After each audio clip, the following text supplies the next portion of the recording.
எவ்வளவு சீட்டு கேட்கிறோம், எந்த தொகுதி கேட்கிறோம், யார் வேட்பாளர்.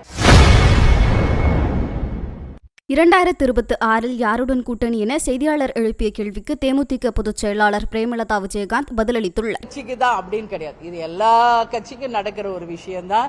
அதுவும் தேர்தல் பக்கத்துல வர வர இந்த மாதிரி சீன்லாம் இன்னும் ரொம்பவே நம்ம அதிகமாவே பார்ப்போம். இதெல்லாம் தமிழ்நாடு மக்களும் பழகின ஒரு விஷயம்தான். அதனால அதை ரொம்ப இம்பார்ட்டண்டா நம்ம எடுத்துக்கொள்ள தேவையில்லை. அது அவங்கவுங்க உட்கட்சி பிரச்சனை, போறவங்களுடைய அவங்க சொந்த கருத்து. அதனால அதை பற்றி தேமுதிகவுக்கு கருத்து இல்லை. நான் தான் இப்ப சொன்னல, இப்ப சட்டம் ஒழுங்கு, வேலை வாய்ப்பு, வறுமை, பெண்கள் பாதுகாப்பு. இப்போ சமீபமா நம்ம பார்த்தோம், தஞ்சாவூர் சைடு எத்தனை லட்சம் டன் நெல் மணிகள் மழையில நனைந்து வீணாகி எல்லாம் முளை விட்டு போச்சு. கண்ணீர் விட்ட நான் அன்னைக்கு உங்ககிட்ட அன்னைக்கே சொல்லியிருக்கேன் இது ஏற்கனவே.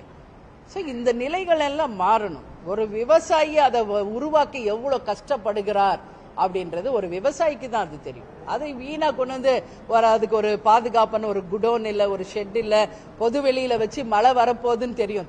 தீபாவளி வந்தா மழையில நனைஞ்சு வீணா போகுது. அதுக்கப்புறம் அவசரமா மத்தியில இருந்து ஒரு குழு வராங்க. அப்புறம் ஓவர் த நைட் எப்படி எல்லாத்தையும் நீங்க பாதுகாப்பான இடத்துக்கு மாத்துறீங்க? ஏன் இது முன்கூட்டி செஞ்சு அந்த விளைவிச்ச விவசாயிகளுக்கு அந்த காசு போய் சேர்ந்தா இன்னும் அந்த விவசாயிகள் வாழலாம் இல்ல? இந்த மாதிரி பல்வேறு பிரச்சனைகள் தமிழ்நாட்டில் இருக்குங்க.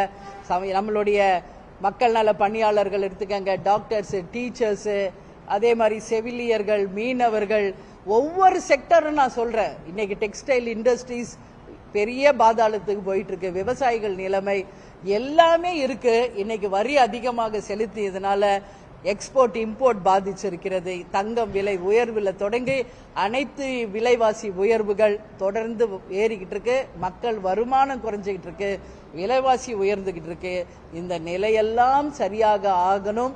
அந்த நிலைப்பாடு தான் தேமுதிகவின் நிலைப்பாடு. அது மாதிரி ஒரு கூட்டணியை அமைப்போம் என்பதை இந்த நேரத்தில் சொல்றோம். அது இப்ப நம்ம சொல்லவே முடியாது இல்லையா? எவ்வளவு சீட்டு கேட்கிறோம், எந்த தொகுதி கேட்கிறோம், யார் வேட்பாளர் என்பது இன்னைக்கு அதை நான் சொல்ல முடியாது. ஏன்னா யாருடன் கூட்டணி அமைக்க போகிறோம், எந்த நேரத்தில் அதை அறிவிக்கிறோம் அப்படிங்கிறதுக்கான டைம் இன்னும் நிறைய இருக்கு.